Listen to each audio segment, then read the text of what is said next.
Sawadee Cup. Hello and welcome to another Victor Black Masterclass video. In today's video, I'm just going to talk very quickly. This will be a very quick video talking about testosterone concentrations and the practicality of dosing application of testosterone for women under HRT practices.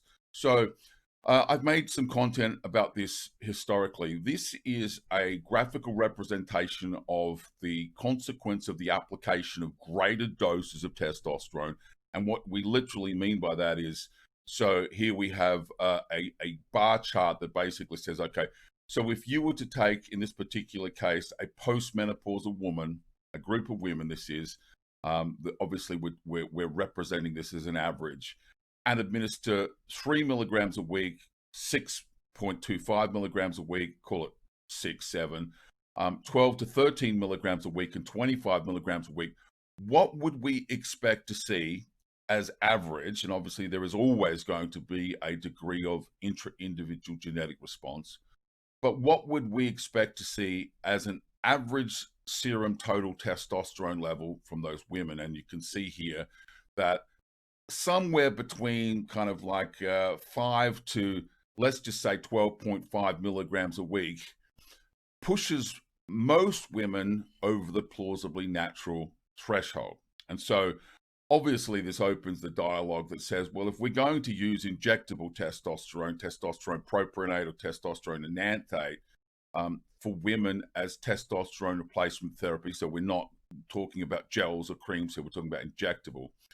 How then do we basically draw up, somewhere between, let's say, 6 and 12 milligrams a week and administer it in multiple applications over that week?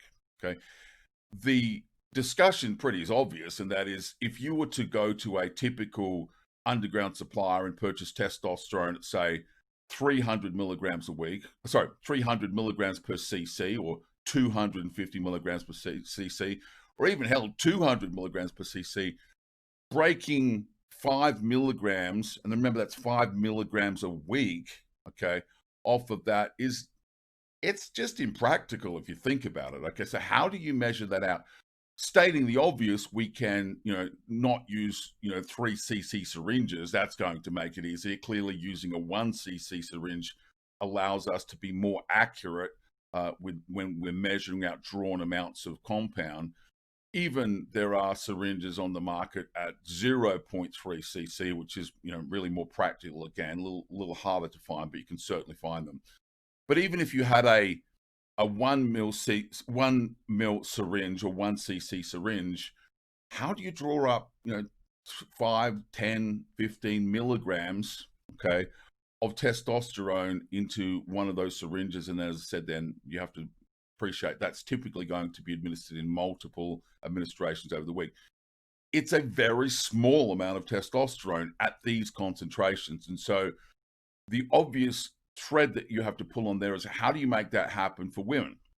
So there are a couple of solutions. The easiest solution is to try and source a product like this. This is Testolic product. This is manufactured in Thailand by a pharmaceutical manufacturing company. And this product comes in glass ampoules, obviously, the Captain Obvious, that has 100 milligrams of testosterone, but in a 2 cc volume. So in other words, each cc is just 50 milligrams. Now, compared to 200, 250, or 300, this is going to make this a little bit easier. Still a little tricky, but this is certainly going to be easier at 50 milligrams per cc, or 50 milligrams per cc. Now, not everybody is going to be able to source this product, and that's understandable.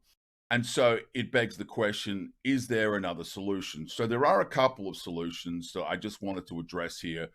And the first is, obviously, if you're purchasing your product from an underground supplier, in other words, he's the guy that's effectively suspending the steroid hormone in the carrier oil, okay, then it's very plausible that he will be able to create like a compound at the concentration that you require. As I said, dosing this out at 50, 100, 200, 250, 300, even 500 milligrams per cc is not terribly difficult to do And as I said, if you can't find something that's appropriately dosed for women, like 50 milligrams per cc, then probably your next port of call has to be reaching out to your supply chain and asking the question, is it possible that they can make a batch for you at an appropriate concentration? Now, if that's possible, what I would actually recommend is going to an even lower concentration than 50 milligrams per cc. You could go to 25 milligrams per cc. And as we go back to that original graphic, you can see if you were to start off at, say, 5 milligrams a week and then slowly titrate the dose to 10 and up, you see here, most women really don't want to be using more than, say, 12 to 15 milligrams a week, because this black line here is the plausibly natural limits for women. For men watching this, just let you know, this would be what we would say is like 1,000 to 1,100 nanograms per deciliter for men. This is the upper limits of what is plausibly natural. Obviously, we're talking about women here. So if we were to start at, say, 5 and then titrate to 10, clearly the lower concentration that we can get our hands on, the easier that's going to be just on a practical drawing out testosterone level. So, as I said, option 1. Option 2 is to speak to your local supplier, as it were, and ask him if he can fulfill that need for you. I find very often these guys can do that. If they are, however, just retailing, right, in other words, they're not suspending the hormone themselves in the carrier oil, they may say no. I guess the reason I wanted to make this video was just to kind of like put people off the idea of diluting the product themselves. It's not a terribly difficult thing to do if you know what you're doing, but you have to appreciate a couple of things. One is you need to make sure that you match the carrier oil. So if you were using, for example, a product that was already suspended using grapeseed oil, you would clearly want to use the same carrier oil like for like. That makes sense, hopefully. You don't want to basically mix multiple carrier oils together. It actually can be done. Interestingly, there's a number of studies that looked at, the lowering of the viscosity of things like castor oil by the inclusion of MCT oil, so blending the two together, and how it changed the pharmacokinetics profile of the compound.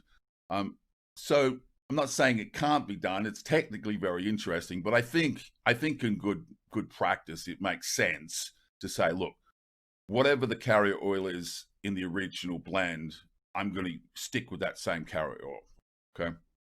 And the challenge, of course, is that whenever you get your hands on that carrier oil, it's not going to be sterile, nor will it have been filtered correctly, okay? Typically, these products are considered to be food grade, and we obviously need to, step our game higher than that, and that requires filtration and sterilization at a higher standard than is acceptable as food grade. And you, in my opinion, need specialist equipment to do that. For many years, I do agree that monkeys have basically used things like coffee filters and things like that, but I think that's very, very poor practice. So I guess what I would say is, if you know what you're doing, if you understand the discussion, then by all means, and this is part of the reason why I don't like to, provide a recipe. Okay, here's how you do it. Because if you understand the discussion, you go, yes, of course, I need to basically get some additional carrier oil and add that to the already suspended hormone at a ratio that then dilutes the amount of steroid hormone to the carrier oil to appropriate ratio for my needs. It's not terribly difficult to do if you understand what you're doing. And if you understand what you're doing, you will probably have access to the items and equipment that you need to do it. I guess, again, point of the video, it's not as simple as, purchasing some food grade carrier oil and, kind of, for want of a better word, getting a media flask and tipping it in. That's my cautionary story here. Okay, don't do that, right? Because what you add, that product has not been sterilized nor filtered to an appropriate standard. That would be my takeaway here. Do this by all means, but try to do it rationally. So either find an available source of that concentration, speak to your supplier and ask him if he can assist you, or invest in the understanding and knowledge and tools that are required to do this both in terms of the appropriate filtration and sterilization of the additional carrier oil that's required to dilute the steroid hormone carrier oil ratio. Okay, that's it for today's video. Thank you very much for watching, and I look forward to seeing you at the next Victor Black Masterclass. Sawadee Ka.